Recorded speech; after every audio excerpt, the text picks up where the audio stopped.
इस वीडियो में मैं पॉलिटी का जो रिमेनिंग पोर्शन छूट चुका था उस दिन, उसको मैं कवर करके कंप्लीट करने जा रहा हूँ। ठीक है? आप लोग प्लीज़ पहले वाले वीडियो को देखिएगा, उसके बाद उसके साथ-साथ इस वीडियो को भी रिवाइज़ कीजिएगा एंड मैं उम्मीद करता हूँ कि आप लोग इसको शेयर करेंगे ताकि मैक्सिमम लोगों तक ये वीडियो पहुँच पाए। ये बहुत ही क्रूशियल है।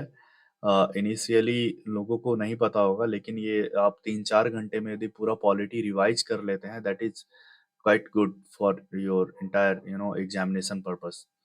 तो ये बहुत ही बेहतरीन होने वाला है और मैं आगे आने वाले समय में पॉलिटी के अलावा history, geography, environment and science का भी मैं वीडियो प्रोवाइड करवाने वाला हूँ। तो प्लीज़ आप लोग बने रहेंगे और चलिए स्टार्ट करते हैं। लास्ट डे मुझे याद है मैंने यहाँ तक कवर किया था एंड मेरे डिवाइस का सेल डाउन हो चुका था, तो फिर मुझे लैपटॉप अपना ऑफ करना पड़ा था उस समय, रिकॉर्डिंग बंद करके। तो देखिए यहाँ से हम देखते हैं by the 104th constitutional amendment act 2019, the time limit for reservation इन लोक सभा and state assemblies for scheduled tribe have been extended by 10 years for the period of 2020 and 2030। तो आप लोग सिर्फ ये याद नहीं रखिएगा कि 104th जो कॉन्स्टिट्यूशनल अमेंडमेंट एक्ट है, इसके थ्रू सिर्फ एंग्लो इंडियन का जो है उनका एंड किया गया था अपने पार्लियामेंट में, उन लोगों का जो रिप्रेजेंटेशन हुआ करता था। इसके साथ ही साथ जो शेड्यूल्ड ट्राइब एंड का जो है आपको ये एक्सटेंड किया गया था टाइम लिमिट। यहाँ पे देखिए ऑल अबाउट लोकसभा ड्यूरेशन जो है लोकसभा का, the term of Lok Sabha can be extended during the period of national emergency article 352 by 1 year only. Alright, तो यहाँ पे जब कभी भी इंडिया में नेशनल इमरजेंसी जब लगा था या कभी ऐसा हो नहीं, लेकिन यदि कहीं लगता है तो उस केस में आर्टिकल 352 के अंदर आपको लोकसभा जो है सिर्फ 1 साल के लिए एक्सटेंड किया जाएगा। ऐसा नहीं कि नेशनल इमरजेंसी लगा दी और 17 साल तक इमरजेंसी है तो 17 साल तक अब एक्सटेंड ही नहीं होगा हाउस। ओके, इसके अलावा according to article 83 and sub clause 2, the tenure of the Lok Sabha is 5 year and from the date of its first meeting, जिस दिन से पहला मीटिंग होगा उस दिन के बाद जो लोकसभा की जो टर्म होगी ये आपको 5 ईयर की होने वाली है। That's comes under article 83 and 2। The president can dissolve the Lok Sabha before the term on the advice of prime minister. यदि अभी मोदी जी जाकर के कहेंगे ना अपने माननीय प्रेसिडेंट जी को कि लोकसभा को खत्म कर दीजिए, एडजर्न कर दीजिए, माफ कीजिएगा, डिजॉल्व कर दीजिए, तो फिर वो कर देंगे उसके लिए। The provision for oath taking members of parliament in comes under article 99। ये बहुत इंपॉर्टेंट है, ठीक है? आर्टिकल 99 के अंदर जो एमपी जो होते हैं मेंबर ऑफ पार्लियामेंट, इनका ओथ लिया जाता है। ओथ और affirmation of member, every member of each house of parliament before taking his seat shall make and subscribe before the president और some person appointed by him for that purpose mention in schedule 3। ये pro tem speaker होते हैं। इस बार कौन थे pro tem speaker, आप लोग please हमें कमेंट करके बताएंगे। In 1954, the Parliament enacted the Salaries and Allowance and Pension of Member of Parliament Act। Salaries and Allowance ये सारे जो है ये आप लोग देख लेंगे। The President will summon session of the each House of Parliament at least twice a year। 2 बार कम से कम पार्लियामेंट में जो हाउस है वो होना ही चाहिए, चलेगा ही चलेगा। Quorum of the Lok Sabha and Rajya Sabha is 1/10 of total member of the representative house। जैसे कि 543 अभी टोटल है, तो इसका कम से कम 10% प्रेजेंट होने चाहिए यदि हाउस को चलाना है चाहते हैं तो, अदरवाइज हाउस नहीं चलेगा। ठीक है, ये इसके बाद सारा राइट जो है आपके माननीय स्पीकर या फिर वाइस प्रेसिडेंट के अंदर है, वो चाहे तो ले सकते हैं। कोरम 10% है। सेशन जो लोकसभा का है, कोरम क्या होता है इसको देख लेते हैं। The number of member required for quorum for the Lok Sabha is 1/10, और ये जो है ये मेंशन है अंडर आर्टिकल 103। एंड सेशन जो है there should be not be a gap of more than 6 month. समझ रहे हैं, ये 6 मंथ का गैप नहीं होना चाहिए, इसलिए यहाँ पे एटलीस्ट 2 सेशन तो होना ही है साल में। राष्ट्रपति के द्वारा आपको समन किया जाएगा, 2 सेशन तो होना ही है Lok Sabha, and the date fixed for the first meeting of the next session. Okay, so यहाँ पे कुछ लोकसभा के स्पीकर के बारे में। The speaker is elected by the Lok Sabha from amongst its member comes under article 93 आता है। स्पीकर के रिगार्डिंग जो आर्टिकल पूछे ना तो 93 है, okay. as soon as may be after it's first meeting, जब फर्स्ट मीटिंग होगा लोकसभा के, इसके बाद आपको मेंबर को इलेक्ट किया जाएगा। Election of speaker is fixed by the president, okay. इसके बाद क्या है, the speaker is removed by a resolution passed by majority of all the then member. Such a resolution can be moved only after giving 14 days notice। ठीक है, यहाँ पे ये बहुत जरूरी है, passed by majority of all the then member। जितने भी लोग प्रेजेंट हैं वहां पे, जितने भी लोग हैं उन सब के द्वारा ही, सबके सहमति से मेंबर स्पीकर को जो है रिमूव किया जा सकता है। 14 डेज का प्रायर नोटिस चाहिए। Whenever the Lok Sabha is dissolved, the Speaker does not vacate his office and continue till the newly elected Lok Sabha meeting। तो जैसे कि जब पंचवर्षीय चुनाव खत्म होता है तो उसके बाद जो स्पीकर का जो पद है उसी समय नहीं खत्म होता है। स्पीकर का पद जो पहला मीटिंग होता है इसके बाद आपको खत्म होगा, ठीक है। इसके साथ ही role, power and function of a speaker, यहाँ पे decide the question of disqualification of the Lok Sabha under disqualification in the Lok Sabha under the provision of 10th schedule. जो एंटी डिफेक्शन है 10th शेड्यूल जो है ये कब एनेक्ट किया गया था, आप कमेंट करके बताएंगे। एंड 10th शेड्यूल में जो एंटी डिफेक्शन लॉ है उसके अंदर जो डिसाइड करना है कि whether the member is going to disqualify or not, तो ये आपको उसमें मेंशन है, ठीक है। इसके बाद देखिए, he can allow a secret sitting of the house request on the speaker leader of the house. जैसे कि लीडर ऑफ द हाउस होते हैं वो आपको, लीडर ऑफ हाउस जो है ये मोदी जी हैं, जो प्राइम मिनिस्टर होते हैं, he is the leader of house. Final interpreter of the provision of constitution of India, the rule of procedure and conduct of business of Lok Sabha, the parliamentary president within the house presided over joint sitting of the houses of parliament, ex officio chairman parliamentary group, conference of the presiding officer। ये सारा जो है power आता है speaker के अंदर। Appoint the chairman of parliamentary committee of Lok Sabha, general purpose meeting, business advisory committee, rules committee, ये सब आपको स्पीकर के अंदर आता है।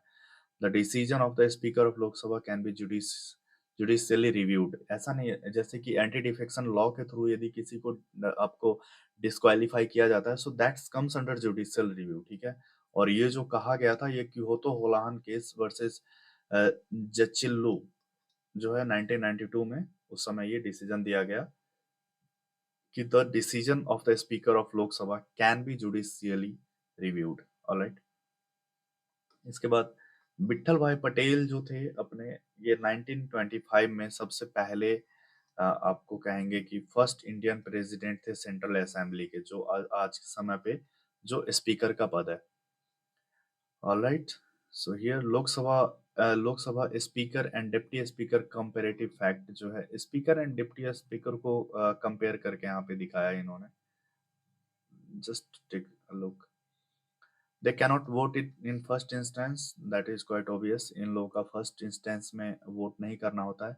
Deputy speaker perform the duties of speaker of office when it is vacant. Deputy speaker is not subordinate to speaker. ऐसा नहीं है कि डिप्टी हैं तो छोटे हैं, they are equivalent, they'll deputy speaker will perform the duty of a speaker only when a speaker is not present in the house, and he is directly responsible to the house also, okay। So the speaker and deputy speaker take their oath as member of Lok Sabha and not as speaker and deputy speaker। Speaker and deputy speaker give their resignation to each other, okay. जैसे speaker को यदि resign करना है तो deputy speaker को देंगे, और deputy speaker को रिजाइन करना है तो स्पीकर को देंगे। They can be removed by resolution passed by majority of all the member of the Lok Sabha. Such a resolution can be moved only after 14 days advance notice. ये आपको प्रेसिडेंट, ये हर केस में आपको मिलेगा, president, vice president and all, इन सब में ना 14 डेज का एडवांस नोटिस चाहिए होता है। तो यदि क्वेश्चन में आता है और एमसीक्यू में 14 डेज के अलावा 10 डेज रहे या 25 डेज रहे, तो आप इसको आप लोग ध्यान में रखेंगे। फंक्शन ऑफ लोक सभा speaker to maintain the order and decorum of the house, for conducting its business and regulating its proceeding, to adjourn the house or suspend the meeting in absence of quorum। जैसे quorum क्या था आपको, 1/10 member चाहिए, ठीक है। Decide whether a bill is money bill, ये बहुत important है, ठीक है ना। This is not comes under president, this is the power of a speaker to decide whether this bill is money bill और not. Okay, here are some facts, so I'm just going to give a quick glance. State-wise allocation of seat in the Lok Sabha based on 1971 election के हिसाब से होता है। Deputy Speaker submit his resignation letter to a speaker comes under Article 94B. Presently, the Speaker of the Lok Sabha is Shri Om Birla जी हैं। Lok Sabha can be dissolved before the completion of its term by the President on advice of Council of Ministers। हम लोग ऊपर में देखें इसको। At present, the maximum limit of election expenditure of Lok Sabha in a constituency is fixed 95 lakhs for big state like UP and Bihar and 75 lakhs for a small state and UTs। Small state mainly like Goa and Nagaland आप कह सकते हैं।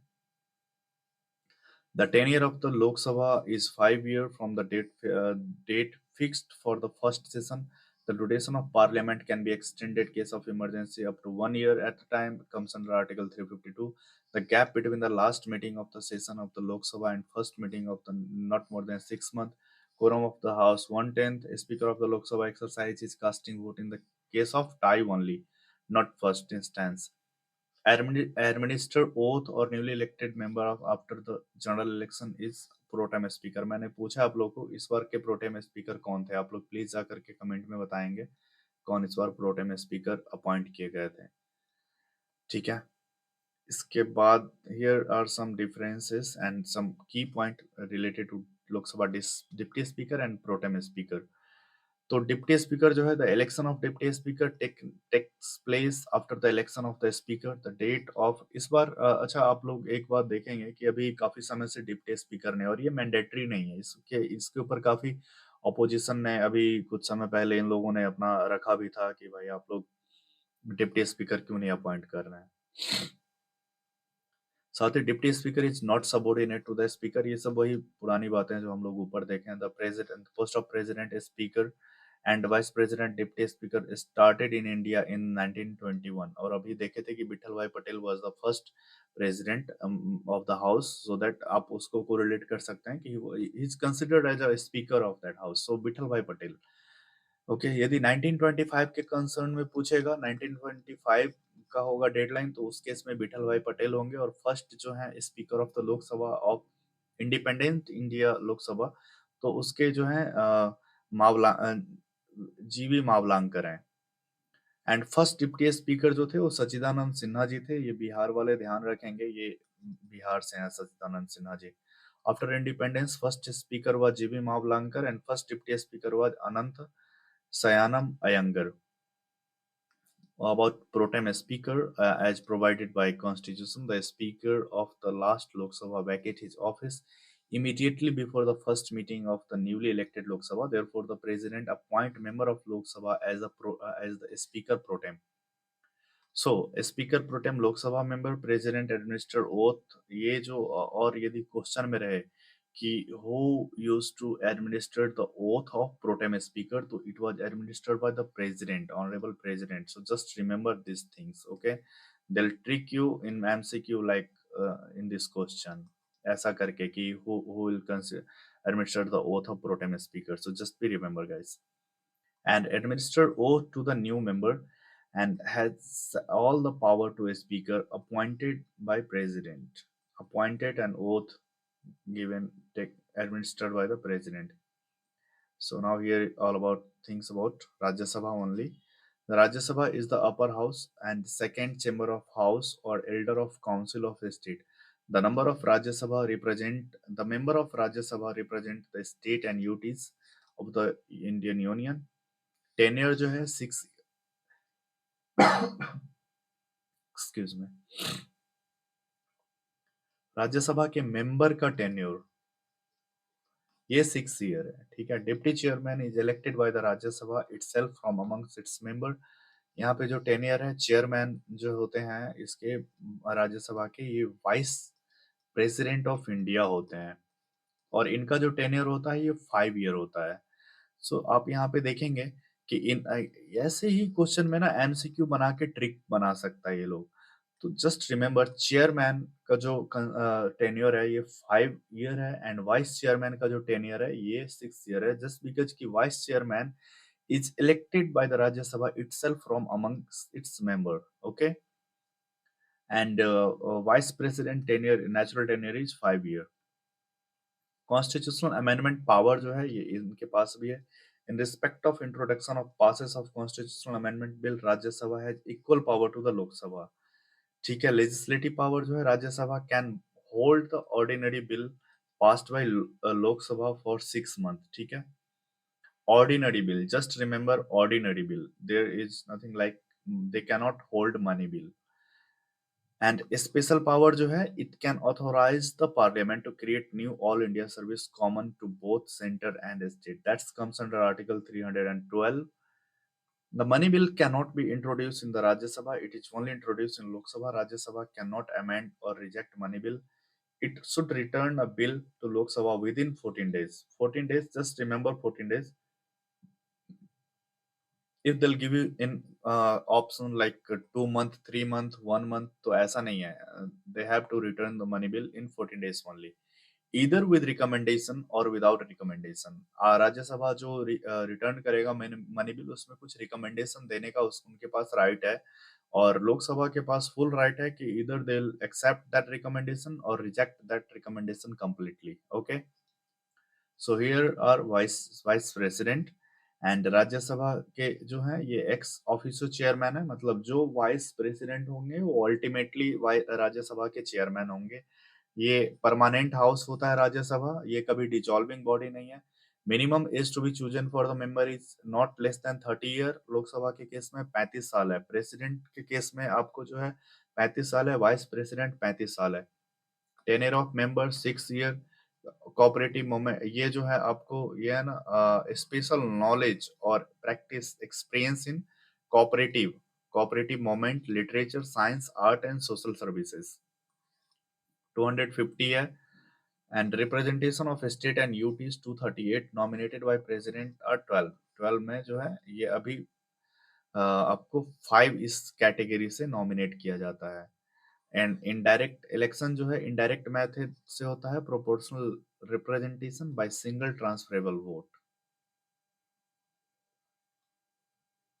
यार ये किसने ऐसा कैसे हो गया, माफ कीजिएगा, ये इंडिया का जो मैप है ना उस पे शो किया गया है कि किस स्टेट से कितने राज्यसभा के एमपी हैं, तो ये मैप उल्टा है. इसके लिए मैं प्लीज सॉरी कह रहा हूँ. बात बाकी ये बताओ, यदि ऐसे हो जाए ना, जैसे नॉर्थ जो है आपको आर्कटिक सर्कल जो है ये साउथ में चला जाए और साउथ वाले नॉर्थ में आ जाए, तो फिर क्या होगा ज्योग्राफी के हिसाब से, फिर जैसे भारत का पीछे चला जाएगा. कुछ खास नहीं होगा, मतलब कुछ खास क्या नहीं होगा, पूरा पैटर्न चेंज हो जाएगा, मैग्नेटिक फील्ड जो है अर्थ का चेंज हो जाएगा मेनली. इसके बाद जो रेडिएशन का काफी प्रभाव पड़ेगा, ये सब कुछ कुछ बेसिक चेंजेस आ जाएंगे ज्योग्राफी में यदि मैप उल्टा हो गया तो. व्हिप के बारे में जान लेते हैं. व्हिप जो है not mentioned in constitution of India, rules of house and parliamentary statute. Statute मतलब लॉ होता है, तो किसी प्रकार का व्हिप मेंशन नहीं है. व्हिप जो है एक ट्रेडिशन है, ठीक है, issued by the political parties. जैसे कि आज बीजेपी वाले अपना व्हिप इशू करेंगे कि भाई बिल आने वाला है, अब सब लोग को रहना बहुत जरूरी है. ऐसा सिंपल, ये कहीं कॉन्स्टिट्यूशन या रूल ऑफ हाउस या पार्लियामेंट्री इंस्टीट्यूट में मेंशन नहीं है. To assist the leader of the house, basically क्या है कि एक कन्वीनियंट टूल है जिसके थ्रू असिस्ट किया जाता है. Mandatory compliances by the member, not a member of house. ये जो है chairman of Rajya Sabha is not a member of the house, can not vote in first instance, can cast a vote in the case of equality of votes. Deputy chairman is not subordinate to the chairman. Neither deputy speaker. Deputy speaker is also not subordinate to a speaker, and neither deputy chairman is subordinate to chairman. Here is something about leader of opposition. Actually, the office of leader of opposition was recognized in 1969 only. It was not started since independence. And statutory recognition जो है ये 1977 में मिला इनको. Salary allowance are equivalent to the cabinet minister and it is called serow cabinet in United kingdom. मतलब London में जो है वहाँ पे लीडर ऑफ ऑपोजिशन का जो पावर है काफी ज्यादा होता है कंपेयर टू इंडिया। ठीक है, ये देखिए कुछ basic about bill. Money bill होता है, चार प्रकार के बिल होते हैं। स्पेशल बिल होता है, फाइनेंशियल बिल होता है, सॉरी ये जो बिल है ना टाइप ऑफ बिल है, ordinary bill and financial bill, special bill, money bill. और ये जो स्पेशल बिल है ना इसी में आता है constitutional amendment bill. Constitutional amendment bill एक होता है फेडरल और एक होता है नॉन फेडरल। तो फेडरल में must also be ratified by the legislature of half of the state. यदि कोई भी ऐसा मनी कॉन्स्टिट्यूशनल अमेंडमेंट बिल है, माफ करना दोस्तों, कोल्ड बहुत ज्यादा होने की वजह से मुझे थोड़ी इशू है, होप यू विल मैनेज। तो फेडरल में जो भी ऐसा बिल जिससे कि स्टेट भी अफेक्टेड होगा तो उस केस में जो है हाफ ऑफ द स्टेट को रेटिफाइड करना होगा उस बिल को। ठीक है, रेटिफाई करना होगा। एंड फाइनेंशियल बिल जो होता है दो प्रकार के होते हैं, financial bill 1 and financial bill 2। कुछ बहुत ज्यादा डिफरेंसेस नहीं होता है, आप लोग लक्ष्मीकांत की किताब में जाकर के एक बार उसको रिवाइज कर लीजिएगा। Lok Sabha is not a continuing chamber. It can be dissolved by the President on the advice of Prime Minister at any time. Duration of Lok Sabha is 5 years. The term of Lok Sabha can be extended during the period of national emergency for law for 1 year for any length of time. ठीक है, लेकिन हर एक साल के बाद उसको approve करना जरूरी है। यहाँ पे कुछ एग्जाम के व्यूज हैं। The council of minister is collectively responsible to the Lok Sabha. ये डायरेक्ट कीवर्ड्स हैं जो आपको पीवाईक्यू में पूछे गए हैं। यूपीएससी हर ऑलमोस्ट हर एक एग्जामिनेशन में पूछा गया है कि council of minister is collectively responsible to Lok Sabha. Under article 108 provision was made to joint session of the both houses and joint session is always presided by the speaker only, not chairman of Rajya Sabha, just remember. And the Speaker of Lok Sabha presided over the joint session of both the houses, or in his absence, such person presided as may be determined by rule of procedure made under Clause 3 of Article 118. The Speaker of Lok Sabha decided whether the bill is money bill or not. ये देख लिया है हम लोगों ने। The tenure of first Lok Sabha was from 17th April 1952 to 4th April 1957, and the first session of Lok Sabha was held on 13th May 1952. ये state pieces वाले ऐसे पूछ सकते हैं कि फर्स्ट सेशन जो है कब हुआ था पहला लोकसभा का। And first Rajya Sabha was constituted on 3rd April 1952 and the first meeting was held on 13th May 1952। Alright. And first time जो राज्यसभा के मेंबर इलेक्ट कैसे किए गए थे, आप लोगों को यदि आइडिया हो तो अच्छी बात है, नहीं तो मैं बता देता हूँ। लॉटरी बेसिस पे किया गया था। कौन रिटायर होगा, कौन अपॉइंट होगा, ये सब लॉटरी बेसिस पे किया गया था। क्लासिफिकेशन ऑफ पार्लियामेंट्री कमेटी, यहाँ पे कुछ एडहॉक कमेटी है, स्टैंडिंग कमेटी है। स्टैंडिंग कमेटी जो होता है नेचर परमानेंट होते हैं। ये फॉर्मेशन एवरी ईयर किया जाता है। स्टैंडिंग कमेटी का पीरियड 1 ईयर होता है।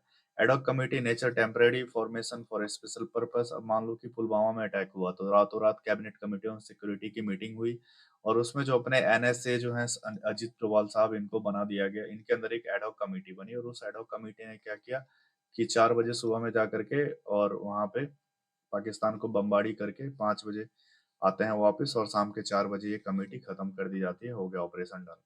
That's the ad hoc committee. Alright, case of exist on the completion of task simply। Classification of standing and standing parliamentary committee, actually financial committee होता है, departmental standing committee, committee to inquiry. अच्छा, just comment down की जो है largest committee कौन सा है, largest committee का क्या नाम है और उसमें कितने मेंबर होता है, ये सब बेसिक है, आप लोग देख लीजिएगा। ठीक है यार, एक तो ये बहुत ज्यादा बल्कि पेज है ना इसलिए ऐसा हो रहा है। फाइनेंशियल कमेटी ऑफ पार्लियामेंट, तो यहाँ पे देखेंगे पार्लियामेंट है, इसके बाद ज्वाइंट कमेटी होता है कुछ। पर्पस जो होता है बेसिकली कमेटी का ना, ये examination and control of parliament, parliament on public expenditure है। सिंगल कमेटी है, estimate committee, number of member 30 and from Lok Sabha only. ये जो सिंगल कमेटी है। ज्वाइंट कमेटी है, the one and only committee is single committee, that is estimate committee, and that is deal with the finance and members comes from Lok Sabha only and there are 30 members. Joint committee में आता है public account committee, committee number of member 22 from Lok Sabha, 15 Rajya Sabha, और ये आप देख लेंगे committee on public undertaking. ये सब कुछ कमेटी इंपॉर्टेंट है, पूछा जाता है। Joint sitting of parliament, two houses, comes under mention in under article 108 related provision. President can summon presided by the speaker of Lok Sabha. Ordinary bill, finance bill related, not constitutional amendment bill पे joint sitting नहीं होगा. Just remember, no joint sitting on constitutional amendment bill. Since 1950, the provision regarding the joint sitting of the two houses has been invoked only thrice. इसमें जो है ये 3 बार सिर्फ joint seating हुआ है इंडिया में। पहला था dowry prohibition bill 1962, second banking service commission repeal 1977 and prevention of terrorism bill 2002। तो ये एक याद कर रखने की बात है कि इंडिया में अभी तक अपने हाउस पार्लियामेंट में सिर्फ 3 बार जॉइंट सेशन किया गया है। क्वेश्चन आवर क्या होता है?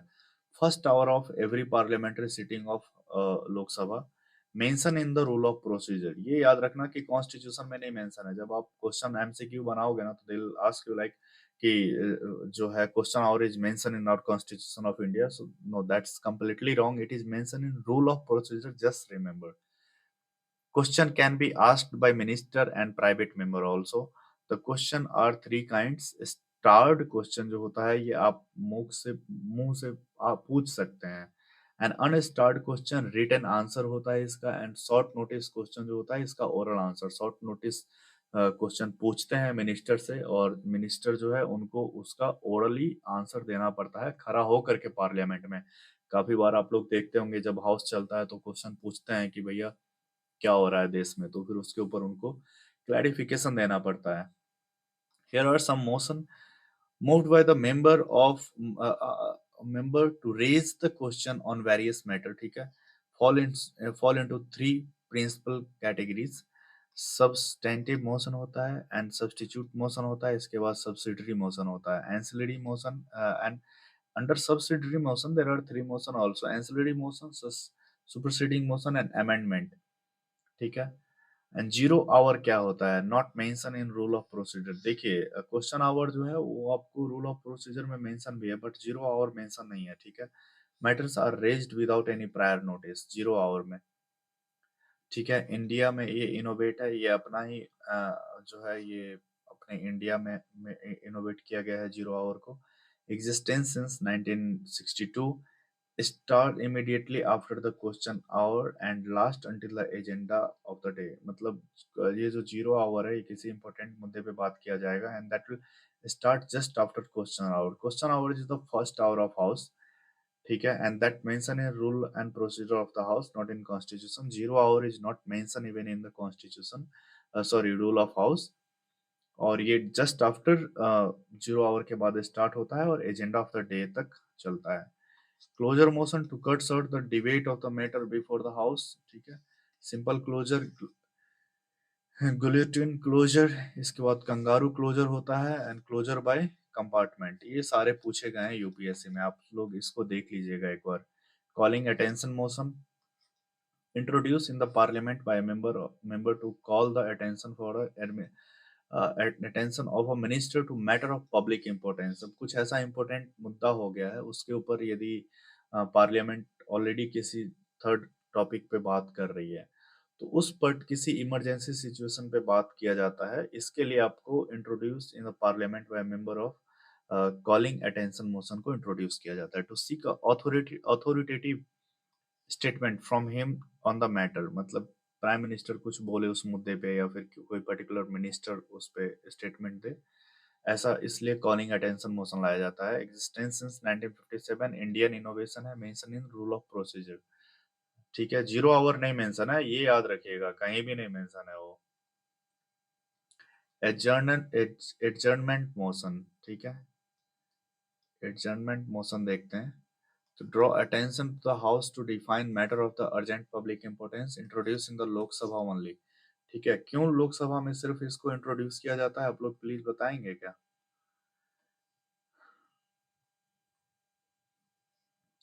इसके बाद involve an element of censure against the government. It should not cover more than one matter. Needs the support of 50 member to be admitted. ये adjournment motion सिर्फ लोकसभा में होता है. Support by 15 member, 50 member, and should not raise question on privilege. The discussion should last for not less than 2 hours and 30 minutes. It is extraordinary parliamentary device. And censor motion should यहाँ पे censure motion and no confidence motion के बारे में कुछ basic differences है, तो आप लोग प्लीज देख लीजिएगा. नो कॉन्फिडेंस मोशन भी आपको सिर्फ लोकसभा में लाया जाता है, ठीक है. इंपॉर्टेंट फैक्ट है कुछ इसके बाद. मनी बिल के बारे में है. Money bill decided by the speaker of the Lok Sabha. Rajya Sabha can hold bill for maximum 14 days. Related provision in the article 109 and 110 money bill के बारे में बात करता है. A bill is deemed to be a money bill if it is contain imposition, abolition, remission, alteration in or regulation of any tax regulation of borrowing of money by union government. ये कुछ facts हैं, ये आप देख लेंगे. Session of parliament. ये ना 3 session होता है पार्लियामेंट का, ठीक है. आपको बजट, मॉनसून एंड विंटर ये याद रखना है, ठीक है. BMW नाम की एक कार आती है, सब लोग इसमें बैठना चाहते हैं. उसको बैठने के लिए आपको ये तीनों सेशन याद करना पड़ेगा. सबसे पहले बजट सेशन फरवरी से मार्च. आप लोग किस दिन बजट आता है अपने पार्लियामेंट में इंट्रोड्यूस होता है, आप प्लीज कमेंट में मेंशन कीजिएगा. माफ करना दोस्त, थोड़ा तबीयत ठीक नहीं है. विंटर सेशन जो है नवंबर टू दिसंबर में होता है. एंड ये मॉनसून सेशन जुलाई एंड सितंबर में होता है. Parliamentary procedure, question hour, zero hour, ये सारा ऑलरेडी हम लोग देख चुके हैं. क्वेश्चन आवर, जीरो आवर क्या होता है, बाकी आप लोग इसको आगे देख लेंगे. Important, there are some facts about Rajya Sabha.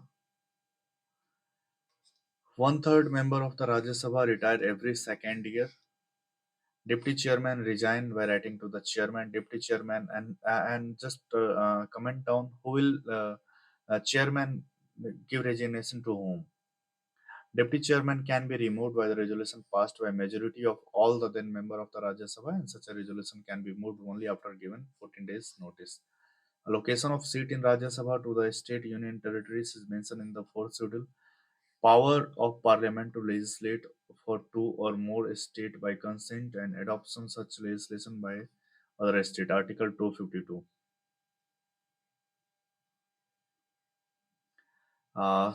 There are some exam point of view. Rajya Sabha was formed in April 1952. The first meeting of Rajya Sabha 13 May. And what about Lok Sabha? Lok Sabha was also the first meeting of Lok Sabha was also 13th May 1952. Parliament can make law on the residual subject. Article 248. Just okay. We'll see Article 248 later.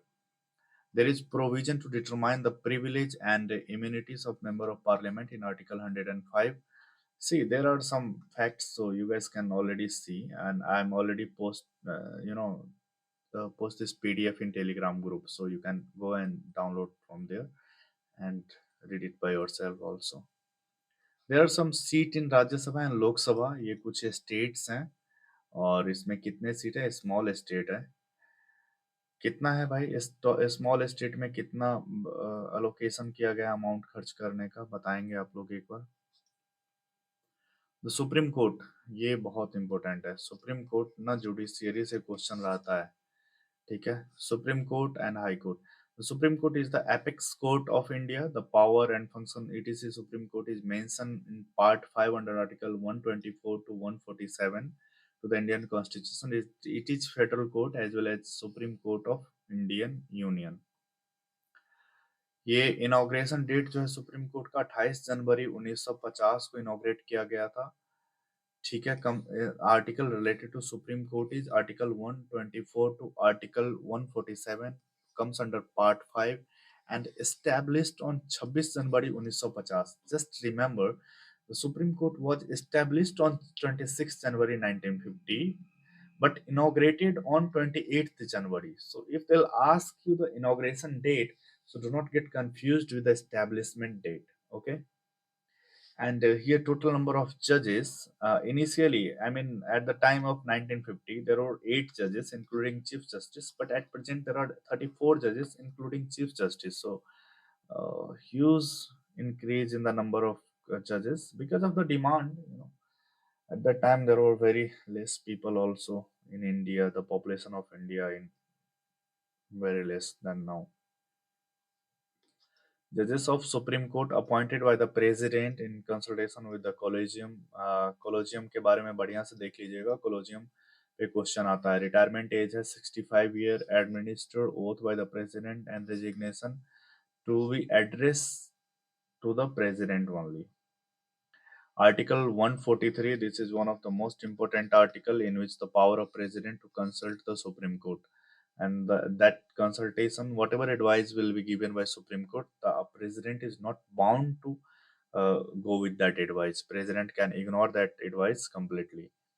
यहाँ पे यार कुछ article हैं, ये सब establishment and constitution of supreme court and all, ये important article है. Supreme court court of record, ठीक है, तो ये आप लोग देख लेंगे खुद से. ये आर्टिकल प्लीज आप लोग देख लीजिएगा. 143 इम्पोर्टेंट है, 129 इम्पोर्टेंट है, 131 इम्पोर्टेंट है. ये सब आर्टिकल कुछ जो है इम्पोर्टेंट है. ये article 132 to 136 appellate jurisdiction of supreme court, ये सब आप खुद से देख लेंगे इस पीडीएफ में. Some important article to the Supreme Court. Removal of the judges of Supreme Court ground जो है proven misbehavior or incapacity. Okay. Related article, article 124 and article 124, 4 sub article 4 and sub article 5. And procedure जो है ये proposal for the purpose of the passed by each houses of parliament with majority of the total membership and at least 2/3 majority of the members present and voting. There are some facts, so I'd advise you to go with that PDF and you can see the fact. Okay, बहुत ज़्यादा fact आप देख लेंगे खुद से तो आपको बढ़िया से याद भी रहेगा एक बार. हाँ, ये कॉलेजियम सिस्टम काफी इंपॉर्टेंट है. सिस्टम थ्रू विच जजेस of supreme court and high court are appointed and transferred. Judiciary gets greater say than executive on appointment and transfer. There are 5-member body in Supreme Court Collegium, 1 CJI and plus 4 senior most judges of the court. 3-member body, high court के case में 3-member body होता है and supreme court के case में 5-member body होता है. 2 senior most judges of the court not mention in the constitution. ये जो कॉलेजियम सिस्टम है ये कॉन्स्टिट्यूशन में मेंशन नहीं है. It is come under article 124(2) and 217 of the constitution deal with the appointment of the जजेस of supreme court and high court respectively. President merely approve CJI choice. समझ रहे हैं, president को मतलब सीजीआई का जो चॉइस है उनको ही करना पड़ेगा, ऐसा कुछ नहीं. एंड जुडिशरी यहाँ पे एज है उनको. इवोल्यूशन ऑफ कॉलेजियम सिस्टम कैसे हुआ? फर्स्ट जज, ये आप मेंस में भी मेंशन कर सकते हैं. फर्स्ट जज केस जो है 1981 में. CJI recommendation on appointment and transfer can be refused. क्या क्या हुआ था? सेकेंड जज case 1993, introduction of collegium system, 3 member holding that, consultation means concurrence. And third जज केस जो था 1998 में हुआ है, collegium expanded to 5-member body CJI with. Removal of the judges from office on ground of proven misbehavior or incapacity comes under Article 124, Article 217 and 218 for the removal of High Court judges. यहाँ पे procedure है. Removal is elaborated इन जजेस inquiry act 1968. ये basic procedure है. जो भी impeachment means motion में be originated in either house of parliament to initiate proceeding. Sign notice of at least 100 Lok Sabha member or at least 50 members signed notice in Rajya Sabha required.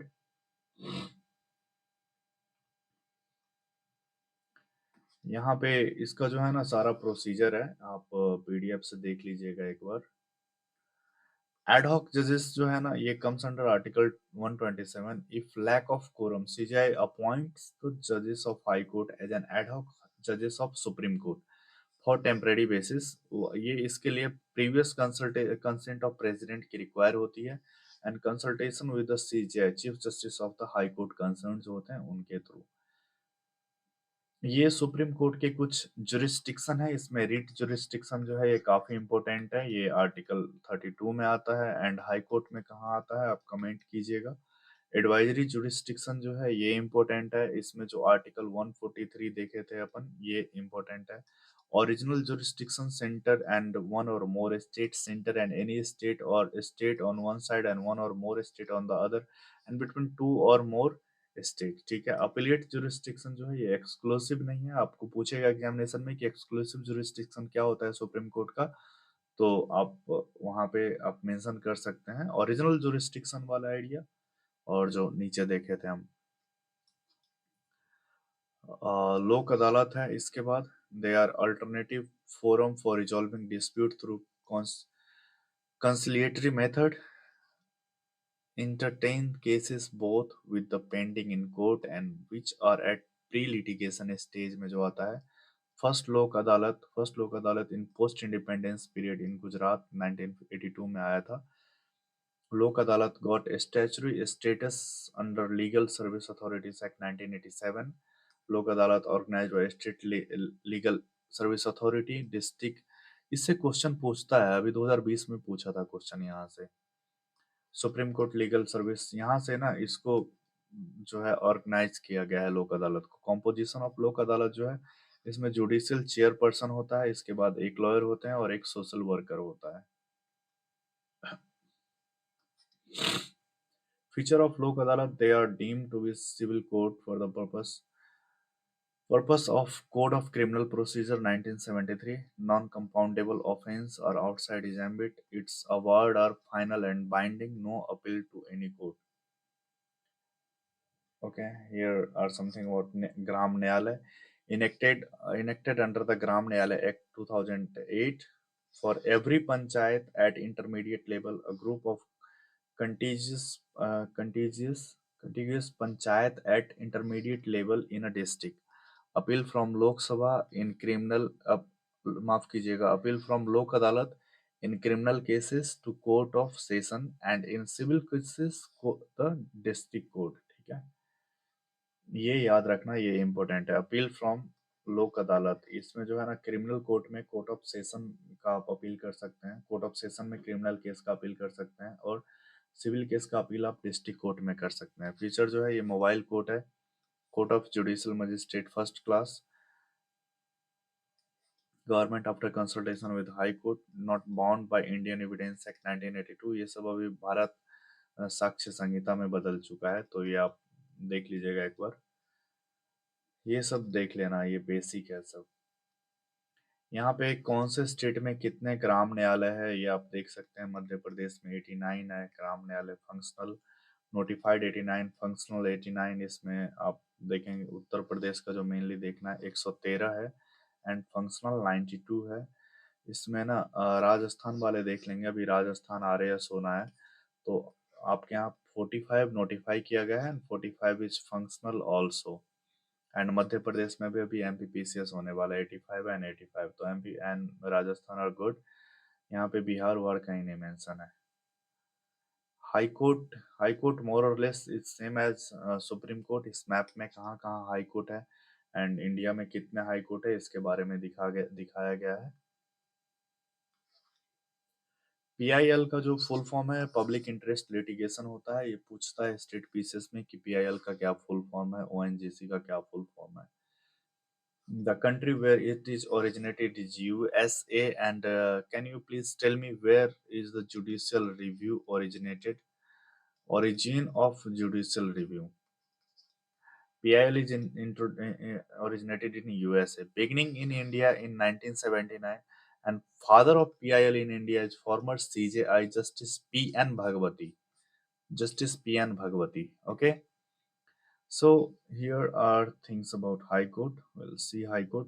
High Court is more or less like Supreme Court. ठीक है, High Court are lower than Supreme Court and hierarchy function above the subordinate court in the integral unitary judicial system of India. The Indian Constitution provide for the higher court to every state of India, but the Seventh Constitutional Amendment Act 1956 empower the government to establish a high court for two or more state and union territories. ये याद रखना है, seventh constitutional amendment act with seventh CAA.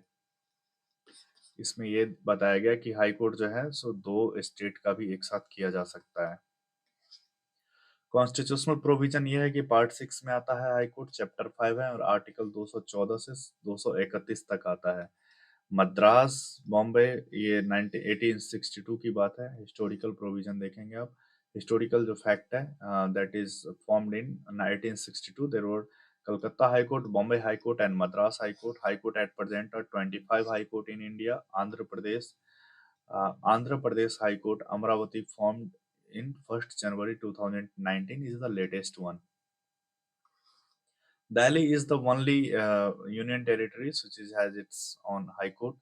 The court of record under article 215, court of record बताया था आपको मैं, वहां पे 129 में है सुप्रीम कोर्ट में। हाई कोर्ट जो है governor person appointed by him. Oath and affirmation, high court के जो आपको जजेस होते हैं appointed by the governor. Qualification of the judges of High Court, he should be the citizen of India, must have 10-year experience in judicial work in India, 10-year experience as a lawyer in High Court।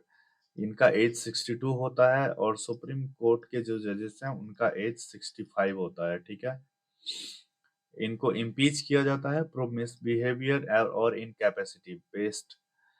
Okay, removal same as Supreme Court appointment comes under Article 217 जो appointed by the जो है governor इनके oath लेते हैं और president appoint करते हैं।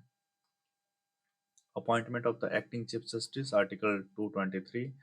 Article 224 is talking about appointment of the additional and acting judges of the High Court. Article 224 is talking about appointment of retired judges of the sitting High Court. तो ये basic था आपको high court के बारे में। ये यार फिर यहाँ पे उलट दिया है। कंसोलिडेटेड फंड ऑफ इंडिया, ये जो है माफ करना यार, ये पेज में देखना, ये आर्टिकल 266 में बात होती है कंसोलिडेटेड फंड ऑफ इंडिया का। कुछ ज्यादा नहीं है इसमें, ऐसा कुछ बहुत इंपॉर्टेंट नहीं है।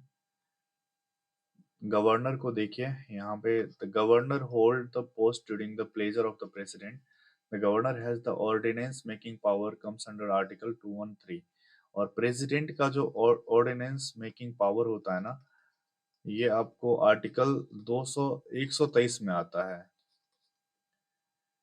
ठीक है। तो governor has no power to pardon death sentence and also no power to pardon a sentence of martial court, but president के पास ही पावर होता है। The power to grant pardon, reprieves, respite, or remission or punishment, or to suspend, remit, or commute the sentence of any person convicted of any offense to which the executive power of the state extended। Governor, judicial power of the governor के बारे में था ये। इसके बाद on the bill passed by the state legislature to give assents, not to give assents to reserve the bill for the consideration of the president and to send back the bill for reconsideration if that bill is not money bill in that case, and to give assents after the reconsideration by the legislature and to issue ordinance। Nomination power जो governor का है वो है some member 1/10 of the state legislative council. जहाँ पे MLC है वहां पे किस किस स्टेट में एमएलसी है प्लीज आप बताइए, कौन से स्टेट है एमएलसी वाले। Art science service cooperative movement वही है जिसके थ्रू प्रेसिडेंट अपॉइंट करता है। यहाँ पे कुछ जो है बहुत ही बढ़िया फैक्ट है गवर्नर के बारे में। Governor appointed by the president of India, dual role, head of the state. ये बेसिक है यार, मैं चाहूंगा कि आप लोग देख लीजिए। 35 ईयर एज होना चाहिए। Function appointment of chief minister and all minister, inseparable part of the state, charge on the consolidated fund of India. ये सारी चीजें जो है ना गवर्नर के बारे में बेसिक है और मोर और लेस प्रेसिडेंट जैसा है, तो बहुत ज्यादा इशू नहीं होगा देखने में, ठीक है। एग्जाम यूजफुल जो फैक्ट है वो ये है कि the governor can reserve a bill for the consideration of the president comes under article 200। The governor can recommend president rule in the state on the failure of the constitutional machinery, that comes under article 356। And the first women governor of Uttar Pradesh was Sarojini Naidu. Shrimati Sarojini Naidu ji थी, ये 1947 से 1949 तक थी। Disciplinary power of the governor, ये सब basic है, आप देख लेंगे। Something about a state legislature. Introduction in constitutional provision comes under Part C, Chapter 3 and Article 168 to 220. Part जो है legislative assembly and legislative council and the governor, ये जो तीनों हैं ये इनके पार्ट हैं, स्टेट लेजिस्लेचर के part. Legislative assembly, legislative council जहां जिस स्टेट में है, इसके बाद the governor are the part of legislative state legislature.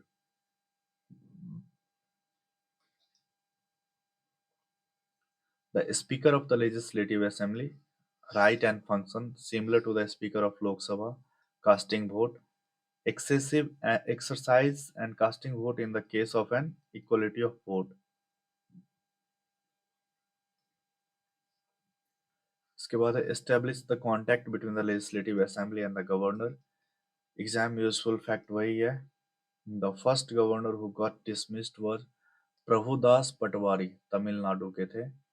The governor is part of the state legislature, comes under Article 168. The governor hold office during the pleasure of the president, comes under Article 151, माफ करना 156 of Clause 1. And the governor has ordinance making power, that comes under Article 213 and president का 123, याद रखना ये पूछता है बराबर। Number of member जो है, important fact related to legislative assembly is maximum 500 member हो सकते हैं। एमएलए 500 हो सकते हैं किसी भी स्टेट में। यूपी में कितने एमएलए हैं आप प्लीज हमें कमेंट करके बताइएगा। और मिनिमम 60 हो सकता है। इलेक्शन ऑफ मेंबर जो है based on the adult franchises, tenure 5 year, minimum age to be get elected as the member of legislative assembly is 25 year. Legislative Assembly is calling session by governor, prorogation by the governor, and dissolution by the governor. Also, money bill can be presented in the Legislative Assembly only. Here are some basic differences between Legislative Council and the State Council of Minister. ठीक है, तो ये basic है जो अपन देखे हैं ना, मतलब जो पार्लियामेंट एंड स्टेट में क्या बेसिक डिफरेंसेस है उसके बारे में। I want you to read it once only, okay, there is nothing much, just go through. यहाँ पे ना स्टेट एग्जीक्यूटिव की बात की जा रही है। स्टेट एग्जीक्यूटिव में the governor comes under article 153, the chief minister appointed by the governor, appointed by the president bye warrant under his hand and seal.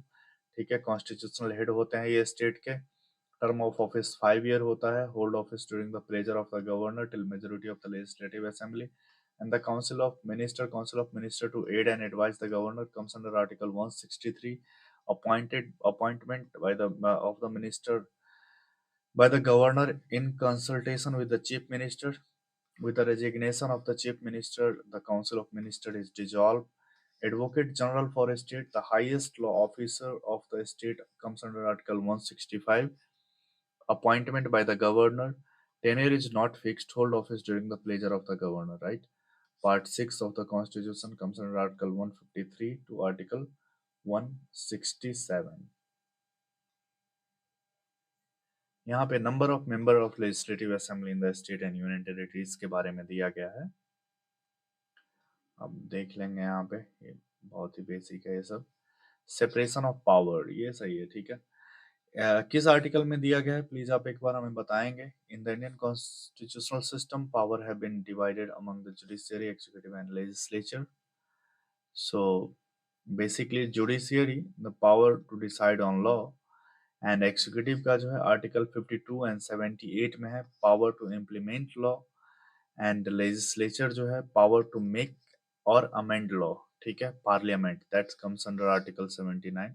Supreme court, high court and district court judiciary का जो hierarchy है उसको आप ऐसे समझ सकते हैं। ये बेसिक है, वही जो है अपन ऊपर जितना देखे थे वही है, यहाँ पे कुछ ज्यादा नहीं है। इसके बाद सेंटर स्टेट रिलेशन है। पानी पी रहे हैं।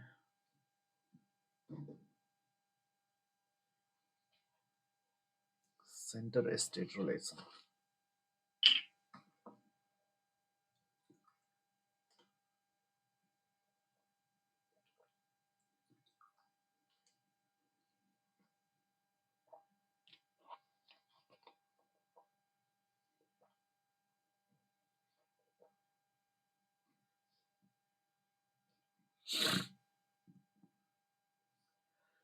सेंटर स्टेट रिलेशन में आप देखेंगे तो लेजिस्लेटिव रिलेशन होता है, एडमिनिस्ट्रेटिव रिलेशन होता है एंड फाइनेंशियल रिलेशन होता है, ठीक है।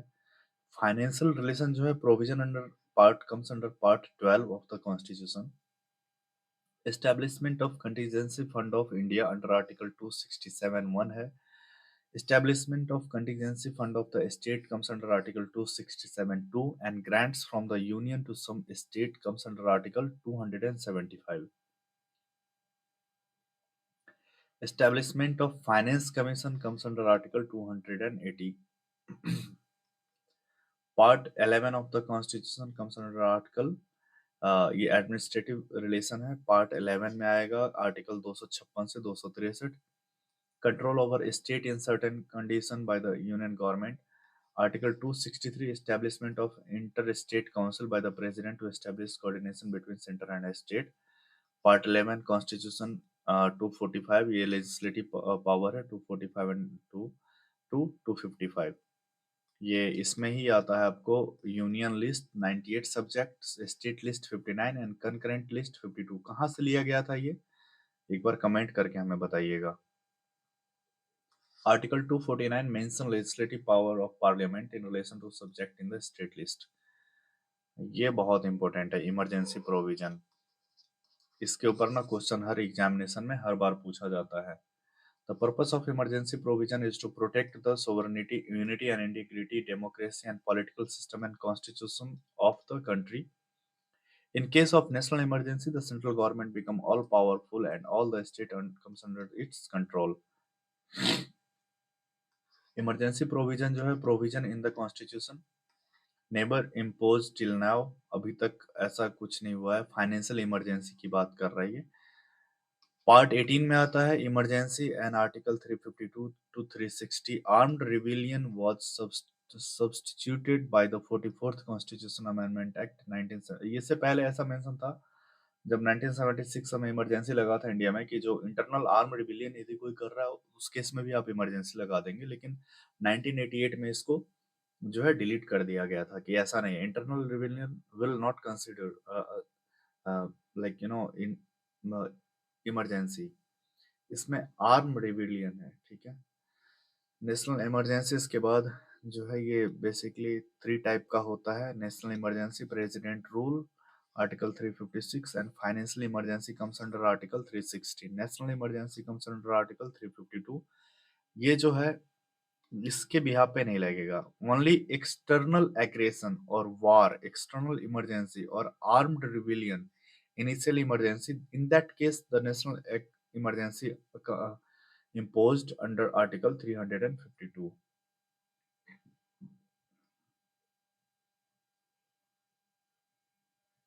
इसके बेसिक्स हैं, इसके बाद इसके इफेक्ट्स बताए गए हैं, ठीक है। अभी तक अपने इंडिया में जो ये फाइनेंशियल इमरजेंसी है नहीं लगा है।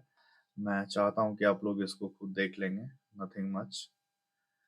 फाइनेंस कमीशन को देख लेते हैं। Finance commission mention in under article 280 of Indian constitution provision to for constitution of financial commission by the president at an interval of every 5 year और अर्लियर एज रिक्वायर्ड। फंक्शन जो है अभी recent who is the finance commission chairman of finance commission recently, someone is appointed as the recently finance commission of India, so please let me know, write down in comment section who is the current finance commission।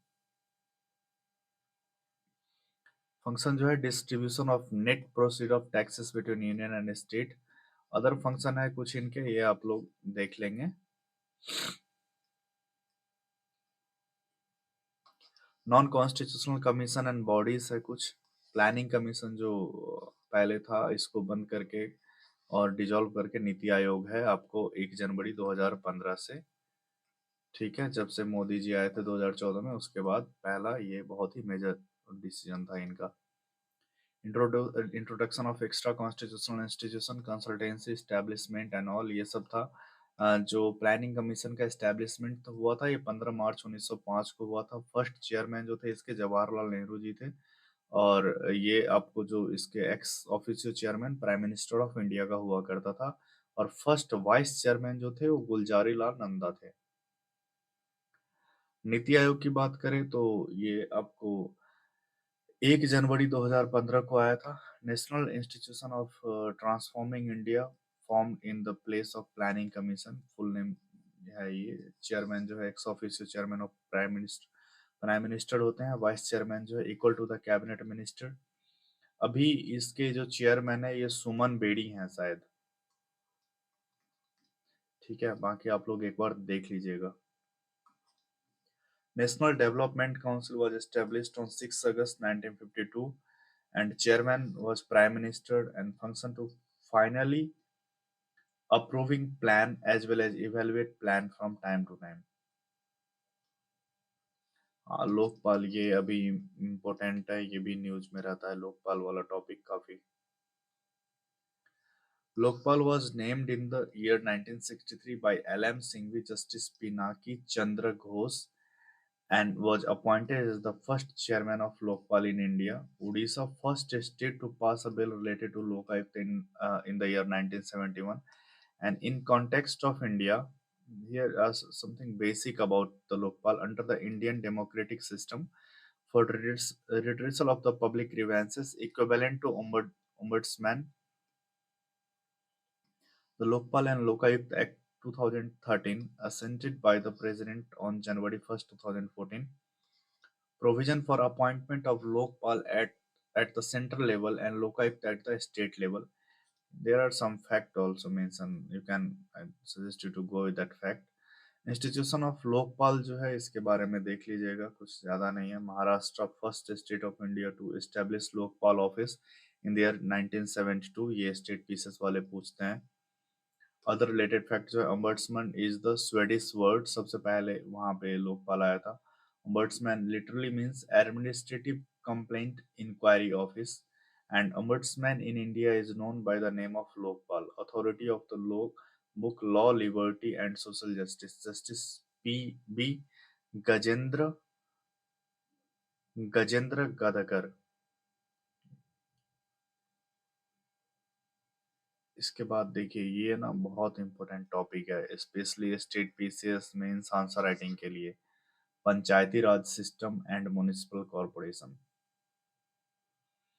Local self government है, Lord Ripon ने लाया था। Lord Ripon कब थे India में, ये viceroy, please आप comment करके बताएं हमें। फॉर्मेशन जो ग्राम पंचायत का है district level formation, indirectly elected member होता है डिस्ट्रिक्ट लेवल पे। पंचायत समिति जो है इसका भी डायरेक्ट इलेक्शन होता है। और डायरेक्ट इलेक्शन, डायरेक्टली इलेक्टेड जो है वो लोग हैं आपको बाय डायरेक्टली इलेक्टेड, यहाँ पे होगा जैसे मुखिया है, सरपंच है, इन लोग का डायरेक्ट इलेक्शन होता है। ठीक है। लोकल सेल्फ गवर्नमेंट है, urban local self government, architect of Panchayati Raj. Panchayati Raj system, Balwant Rai Mehta committee 1957, suggestion 3 tier Panchayati, इनका सजेशन था 3 टियर पंचायती समिति, पंचायती राज समिति। और अशोक राय मेहता जो है इनका 2 टियर था। ठीक है। District level, block level and village level, urban local self government constitutional status by the 74th amendment act 1992, added part 9A, total 18 subject, added 12th schedule. ठीक है, ये कुछ फैक्ट हैं। 73rd amendment and all other related committees, ये आपको यहाँ से question आता है। अशोक मेहता कमेटी, मेन इस दोनों कमेटी से क्वेश्चन आएगा और इससे आता है। ये 2 टियर से का सजेशन दिए थे, आप बस ये ध्यान रखिएगा। LM. Singhvi committee and last में पी.के. तगन कमेटी जो है ना, इन्होंने रिकमेंड किया था कॉन्स्टिट्यूशनल स्टेटस के लिए। Municipality, municipal corporation, municipal council and Nagar panchayat. Important fact है कुछ इसका, ये आप देखेंगे।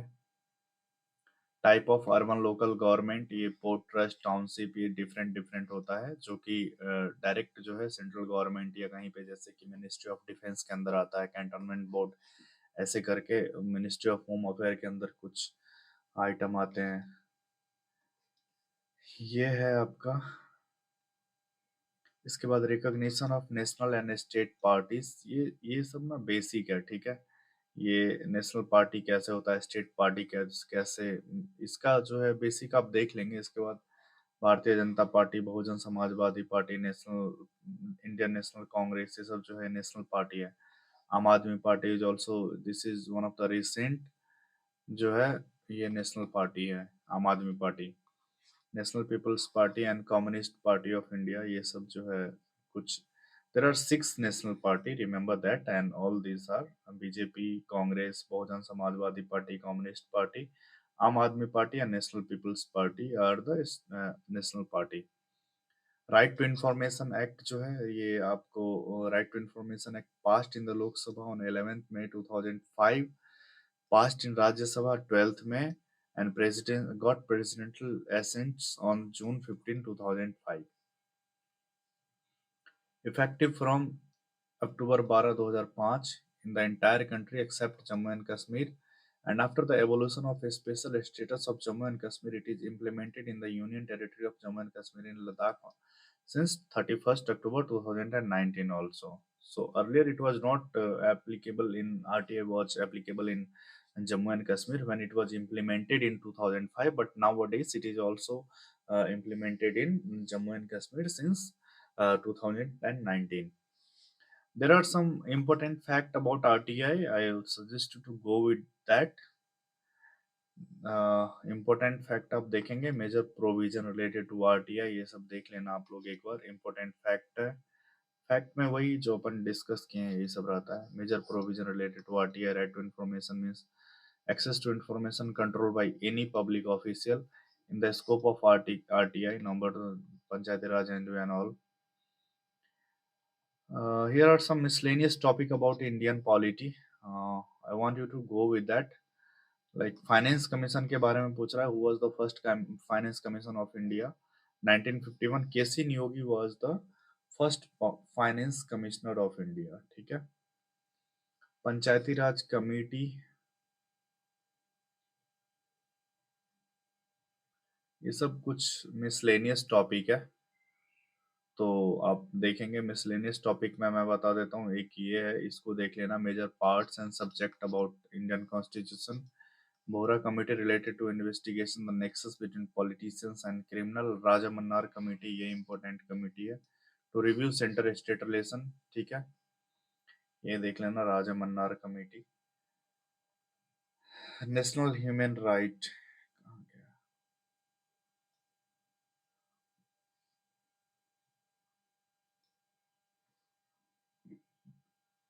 ये बस बेसिक ही है, कुछ ज्यादा नहीं अभी इसमें। फर्स्ट एडमिनिस्ट्रेटिव रिफॉर्म कमीशन, ये सब मेंस में बहुत काम आता है। ठीक है, एग्जाम दृष्टि के अपने फैक्ट हैं। एस्टेब्लिशमेंट 1966, ईयर 1977, के Hanumanthaiah was the chairman of this committee। ARC report जो है, first ARC report, second ARC report जो अपन पढ़ते हैं जिसका मेंस में यूज होता है। मिसलेनियस टॉपिक है, सम इम्पोर्टेंट आर्टिकल है, आप ये देख लेंगे। इसके बाद पर्टिकुलरली पीवीटीजी जो है ये काफी न्यूज में रहता है। ठीक है, अभी ना सोम्पेन ट्राइब था अंडमान निकोबार से, उसको बीपीएससी ने क्वेश्चन में पूछा था। सोम्पेन ट्राइब अंडमान एंड निकोबार का है जो पहली बार वोट दिया था। Comes under home ministry, classified 75 PVTGs, मतलब particularly vulnerable tribal group, there are 75 identified in that, comes under 18 state and 1 union territories. That union territories is Andaman and Nicobar। Ministry of Tribal Affairs execute the PBT's development scheme effective from 1st April and 2015। जो 16th finance commission है, 13 इसके अरविंद पनगड़िया आपके chairman है, जो मैंने भी पूछा था।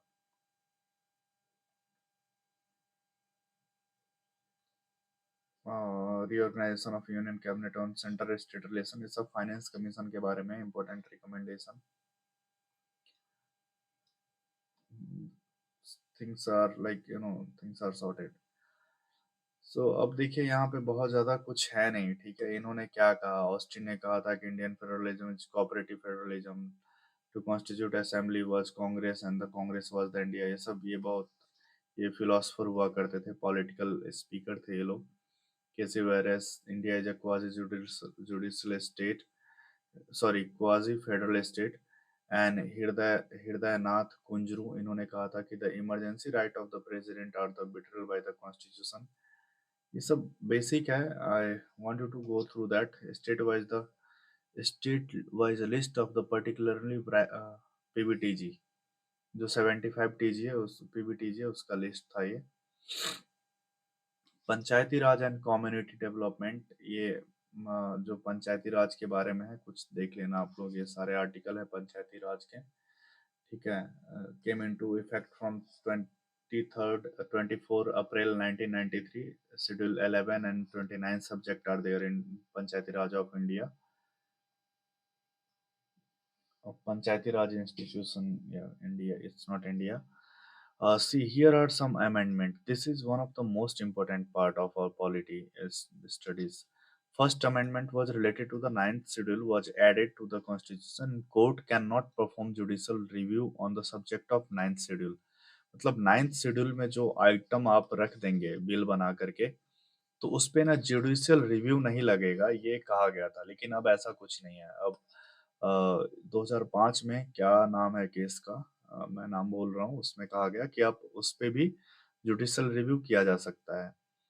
Seventh Amendment Act 1956, there are some important amendment act, right? Recognition of a state on the basis of language, the prevalent for categories of a state to came to end. 16 state and 6 UTs were formed at that time. 10th Amendment Act 1961 is related to the Dadar and Nagar Haveli, and now Nagar Haveli was included in the Indian Union. 11th Amendment, the election of the president and vice president cannot be challenged on the basis of vacancy in the electoral college.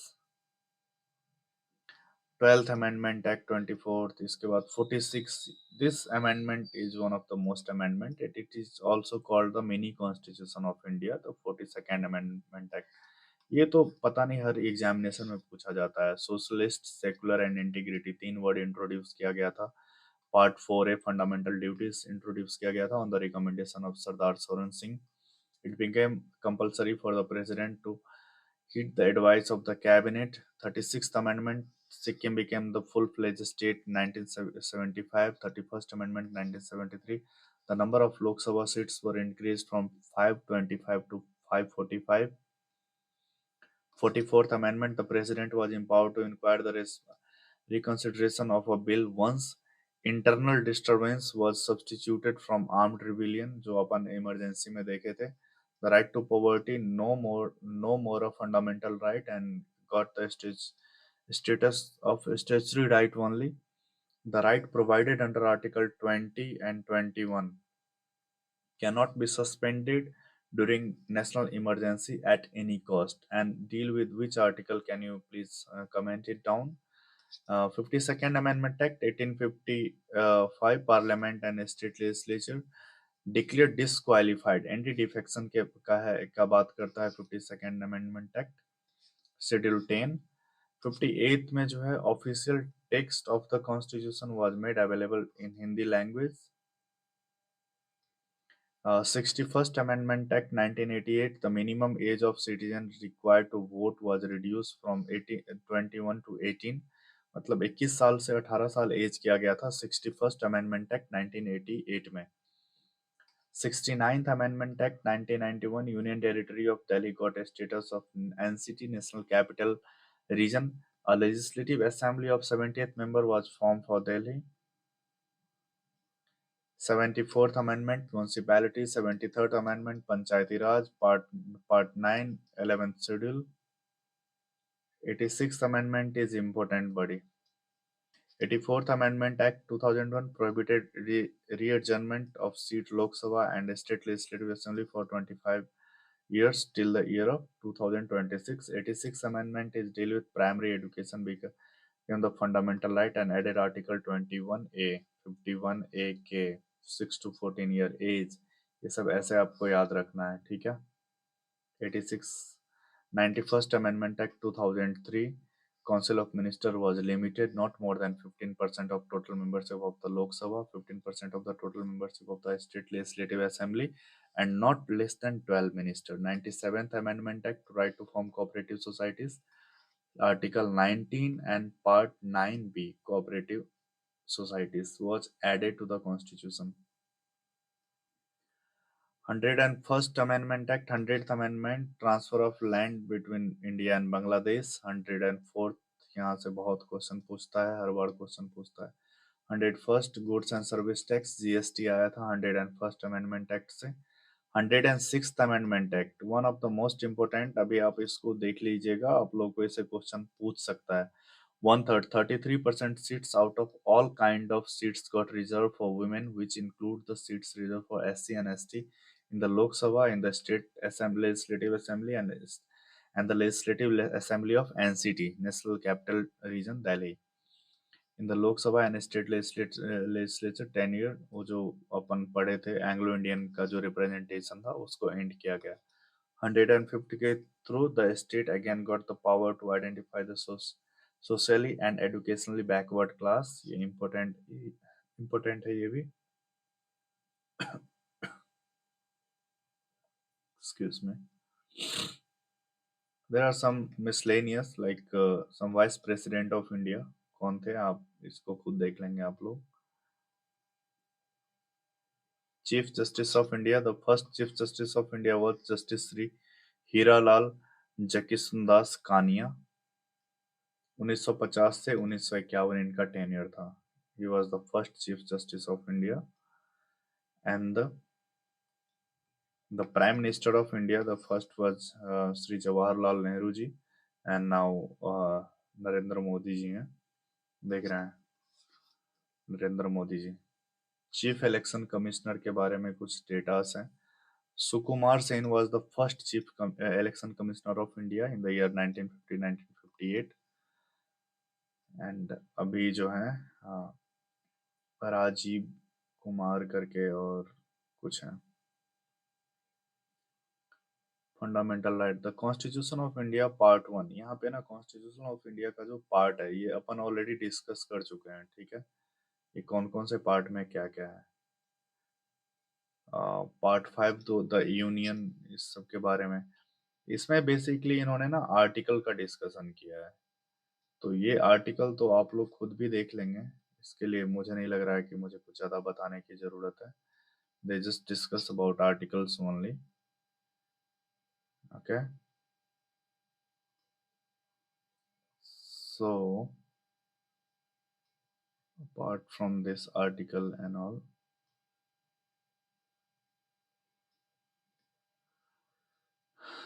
Part 13 trade commerce intercourse with the territory of India. Part 15 election, ये important है, ये आप लोग देख लीजिएगा। Part 15 election है। Part 17 language है। Part 18 जो है, पार्ट 17 लैंग्वेज है। पार्ट 18 जो है इमरजेंसी है। तो ये मैं चाहता हूँ कि आप लोग खुद से देखेंगे। और यहाँ पे ना शेड्यूल है, शेड्यूल जो है इम्पोर्टेंट है, ठीक है। मैं एक बार शेड्यूल करवा देता हूँ यार, शेड्यूल देख लेते हैं, ठीक है, और फिर एंड करते हैं इसको।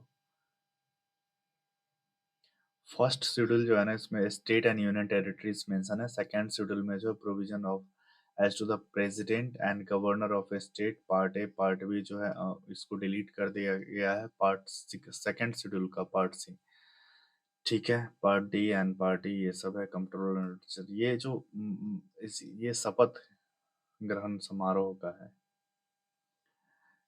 थर्ड शेड्यूल जो है, सॉरी, जो सेकंड शेड्यूल जो है provision of president and the governor of a state, ये सारी चीजें इसमें है सेकंड शेड्यूल में। थर्ड शेड्यूल जो है forms of oath and affirmation third में। एंड फोर्थ शेड्यूल में जो है allocation of the seats of council of a state, मतलब राज्यसभा के कितने सीट्स होंगे, ये आपको फोर्थ शेड्यूल में है। फिफ्थ शेड्यूल में जो है वो आपको administration control of the schedule area and schedule tribe area, tribal area. Six schedule के बारे में भी वही है, ये जो tribal administration of tribal area in the state of Assam, Meghalaya, Tripura and Mizoram. Seventh schedule जो है अपना पूरा ये concurrent list, union list and state list के रिगार्डिंग है। Eighth schedule language. Ninth schedule validation of certain act and regulation, जो अपन देखे थे, जो फर्स्ट अमेंडमेंट के थ्रू ऐड किया गया है। टेंथ शेड्यूल जो है provision to disqualification on ground of defection. 11th schedule is talking about power, authority, responsibility of the panchayat. 12th schedule is power, authority and responsibility of the municipalities. So with that, I guess this is the end of polity.